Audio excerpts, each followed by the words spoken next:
Sparkling water tastes like TV static. Nothing could happen too soon. Sometimes moments fall to make other moments take the miracle of standing still. I was open always. I've fallen and cared and committed tears to the belief that I could buy into the life being over. Now, instead, the moment can always move on.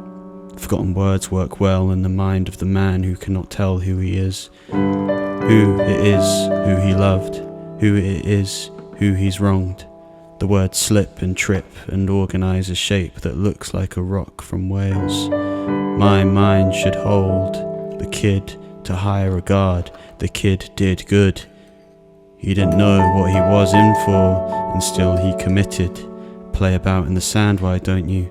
Take on a different shape, make a word a mountain. Make sure love knows a face, it will all work. You've had chance, dancing in your grasps and T-Rex. Move on, move onward, without thinking that's dumb. It's never dumb to simply move. In fact, there's not much else as beautiful as that. These maps in the mind distract with every step. No path can be moulded ahead of time. The direction is only known once the step has been taken. Let your feet hit the floor. These necessities we dismiss, but only know their power once they're gone. An umbrella. An umbrella is something I need. I live in London and still do not own an umbrella. When it rains and it pours, an umbrella is all I beg for. An umbrella is the reason why I started thinking about God. An umbrella is shelter. An umbrella is a portable home. Nothing could replace its invention. Think of these things when you go. Think of these simple necessities. Okay. So there's a pasta recipe that a friend of a friend's mum sent you via voicemail, and that doesn't have too many ingredients at all. It's extremely quick to make, and it's comforting, and it doesn't cost a lot. You could feed a family on this dish, and it doesn't cost nothing at all. To eat, to fast while you sleep, and then to eat. That's the pleasure. Ow. Say something about current affairs. Say something about, okay, failure came by an email. Still in it, thank God, no lifeline given. It goes on. Quiet now, the silence needs to be respected. One day the silence will be the very mercy you beg for.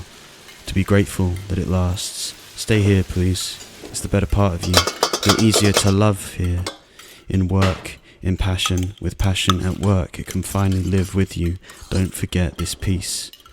While spending energy on a dream.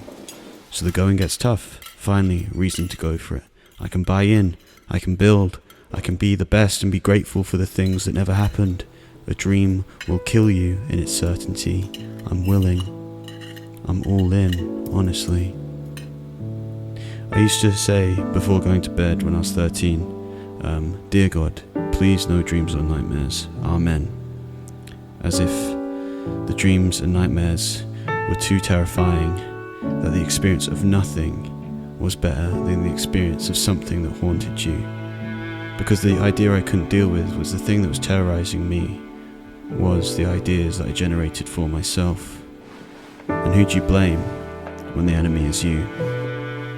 Who do you blame for self-inflicted terror? That's why it's a good lesson. For if you suffer, just make sure that suffering is meaningful. Another problem people have when they're children is being really annoyed by their parents chewing at the dinner table when they eat with them. Often these people that you're annoyed by chewing loudly are the very people who have cooked the food you've been eating. Do not be annoyed at them. They're merely consuming food, the food that they cooked. Do not resent them. This is the problem of a child. Do not be a child. Stop being annoyed by people chewing.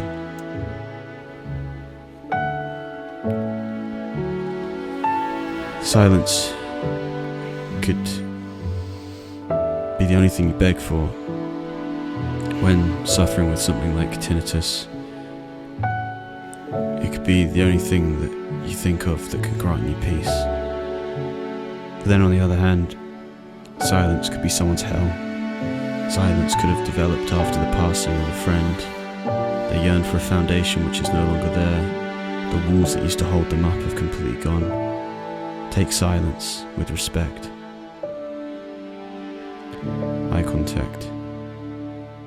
I think the worst thing to do sometimes is when you meet somebody to not give them eye contact. It's just, I don't know, just look. They won't be there forever. Are you not looking because you're scared that they're going to be seeing you? Or are you looking because you're not interested in them?